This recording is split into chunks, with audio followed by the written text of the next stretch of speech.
Well, Jeff, first day out there, how did the guys look walking off the field? We were good. Yeah. I mean, I'll coach another 35 years if we can get that kind of cloud coverage and breeze. That was pretty nice. Dr. Compost will never hear me say another word about the indoor or whatever we call it. It was really nice. Kids were fine, flew around, but it's hard not to be good when you're in helmets and it's cloudy and breezy. You have a lot of veteran guys with you, but also a lot of fresh faces. Yeah. Does it feel like kind of a return to the norm, or is there something different about that? Just more normal, more typical. You know, we've had 2 of our 4 years where it seemed like everybody was returning and there wasn't much change at all. And then this is our 5th team, so this would be 3 years of, 2/3 of your roster returning and probably a third flip, which is pretty normal. Do you operate practices, especially the first practice, different in those years compared to the years where there is more newness? Because we play football so much now. I mean, you still had 15 practices with them in the spring. You had 12 with them this summer, and it's install. Used to this was day 1 install. Well, now it's like day 1.E install because it's about the 5th time you've done the first install. So you still just kind of follow the same script even though they've done it before? Are there like more advanced things you can get into or ways you can approach it? It's always about your players. I mean, you're not going to ask this. It's what those guys can do. So we've got a different team. So we've got guys with different skill sets, and players in different positions can do different things. So that's the biggest change is where the emphasis is. It's going to be the same plays. There's just going to be certain ones of them called more than there has been in the years before, and there'll be less plays called of those because it's just your talent changes with each kid. How did Owen and Eddie Lee look today? We had 4 teams going, and I was kind of everywhere, so I probably wouldn't be able to give you a great. I charted every scale that I was with, but I was only with,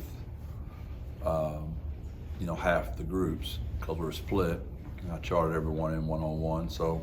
But I didn't really watch each one of them individually. Honestly, I'll do that on video today. It's when I'm live like that, I'm really being a head coach, and I'm trying to orchestrate practice. And it's the great thing about Alex Nicasio and his great crew of Ali and Josh. They get everything filmed, and you got wide angle, tight angle, end zone, whatever those things are called that fly over your head and look down on you. We've got it all.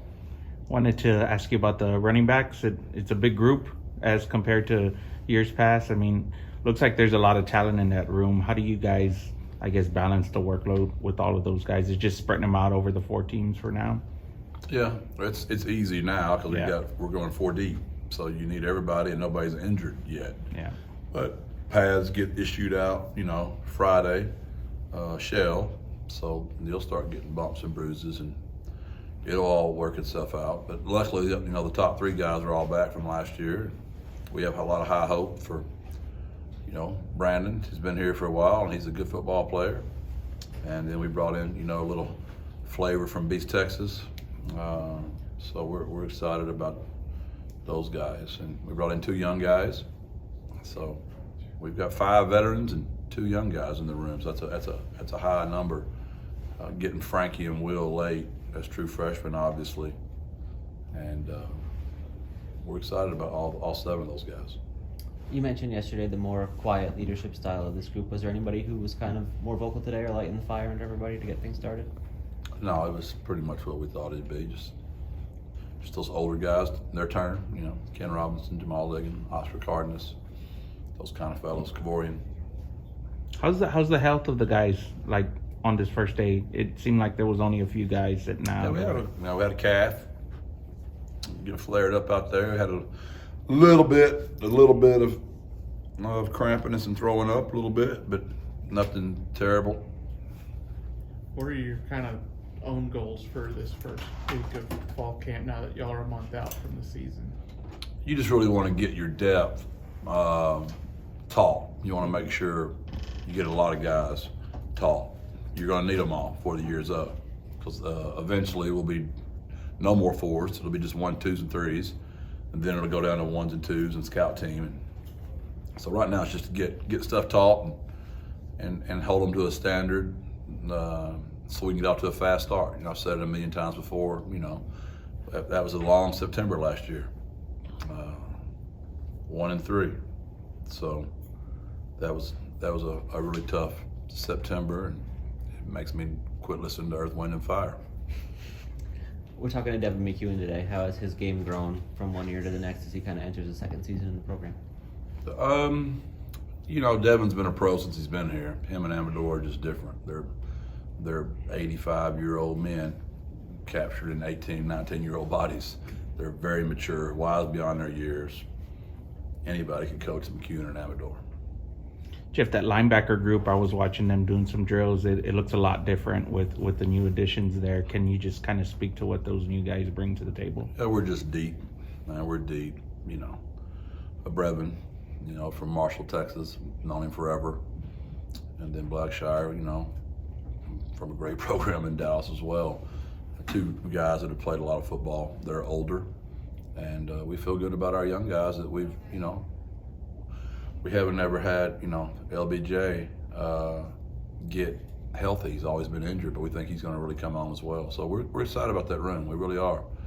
And we've got some mainstays that have been around for a while still in there, but we're excited about that room. Brandon Brown's coming back after wearing the number 2 jersey for you guys last year. What does he mean to the defense and to this team overall?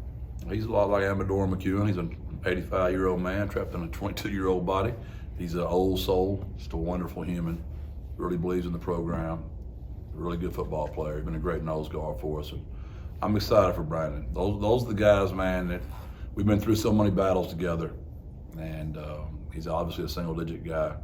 So you're fond of all your players. But those guys that it's their last time around. And in this new world of college football, every semester they're choosing you. Back in the old days, when they chose you on signing day, that was your guy. Now they get to re-choose you each semester.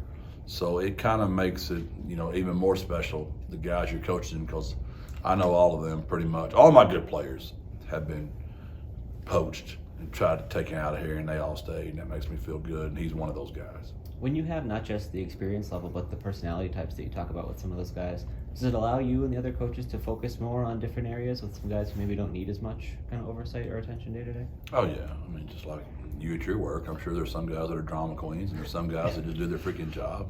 Which one do you enjoy more? If the guys that just do their job, it allows you to give your attention to the drama queens and kings, whatever that might look like. You gotta be careful nowadays what you say.